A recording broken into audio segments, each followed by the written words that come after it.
안녕하십니까, 박사입니다. 군사 뉴스 매체인 디펜스원은 화요일 미 국무부 관계자를 인용해 미국의 무기 제조업체들이 우크라이나의 공장을 여는 것을 꺼리고 있다고 보도했습니다.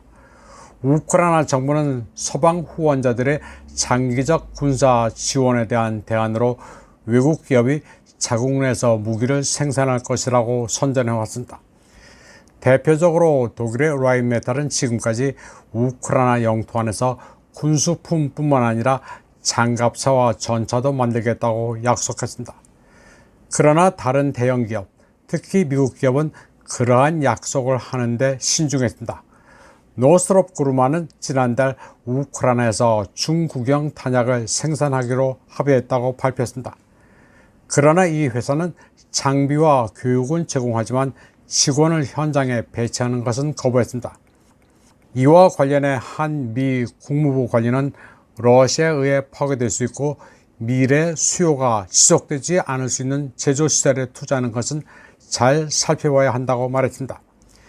이 소식통은 미국의 방산이 정말로 이익을 얻고 싶어 하지만 정부가 위험에 대비해 투자를 해지해야 한다고 말했습니다. 소식통은 전쟁 관련 위험 외에도 서방 기업들은 부패에 대해서도 우려하고 있다고 인정했습니다. 우크라이나가 부패 개선에 노력하는 중이라고 주장을 하지만 여전히 키예프는 부패 복마전이기 때문입니다. 다음 소식입니다. 현지 시간으로 화요일 오전 5시 반쯤 우크라이나군이 최대 1000명의 병력을 동원해 러시아 쿠르스크 오블라스트의 수드자, 올레슈냐, 니콜라예보 다리노 등의 공격을 가했습니다. 러시아 영토에 대한 직접적인 기습 작전이었습니다.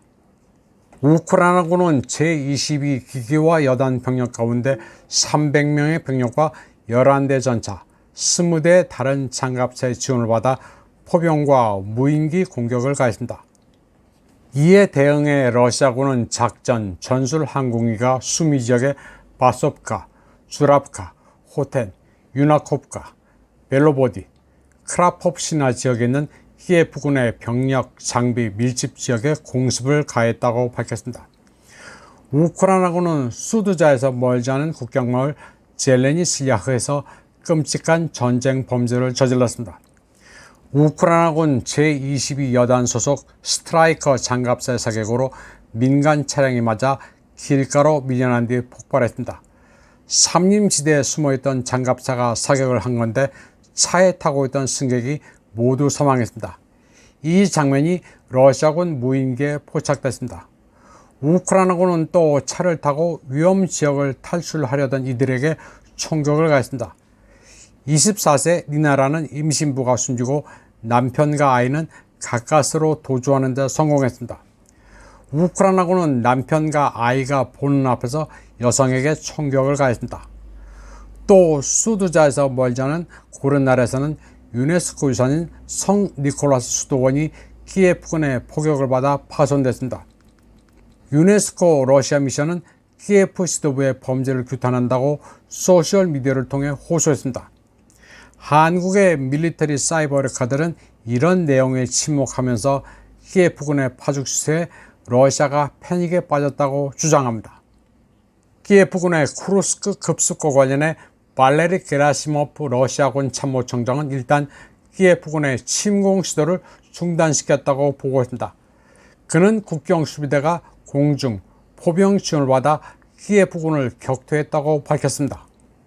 게라시모프는 키예프군 100명이 전사하고 215명이 다치는 등 모두 315명의 사상자를 냈다고 말했습니다. 그리고 7대 전차를 포함해 모두 54대 기갑 장비를 잃었다고 보고했습니다. 알렉세이 스미르노프 쿠르스크 주지사는 우크라이나군의 드론 포병 공격으로 최소 2명의 민간인이 사망했으며 어린이 4명을 포함한 12명이 다쳤다고 밝혔습니다. 푸틴 대통령은 정부회의에서 우크라이나군이 로켓을 포함한 다양한 무기로 민간 건물, 주택, 구급차를 향해 무차별 사격을 가하고 있다고 말했습니다. 그는 국방부와 관련 정부 부서로부터 계속 상황 보고를 받고 있다면서 쿠르스크 오블라스트 행정부가 비상 상황을 처리하는 데 도움이 되도록 추가 지원을 약속했습니다. 키예프군의 기습으로 쿠르스크 오블라스트의 여러 국경 마을들이 큰 피해를 입었지만 러시아군은 일단 키예프군을 격파했습니다. 그러나 키예프군은 돌파 시도를 포기하지 않고 있습니다. 그러나 그들이 더 이상 돌파하는 것은 원천적으로 불가능합니다. 러시아 정치 관찰자 안드레이 메드베제프는 우크라이나의 쿠르스크 공격이 잠재적인 평화 협상에 앞서 더 유리한 군사적 지위를 확보하려는 키예프의 열망과 직접적인 관련이 있을 수 있다고 말했습니다.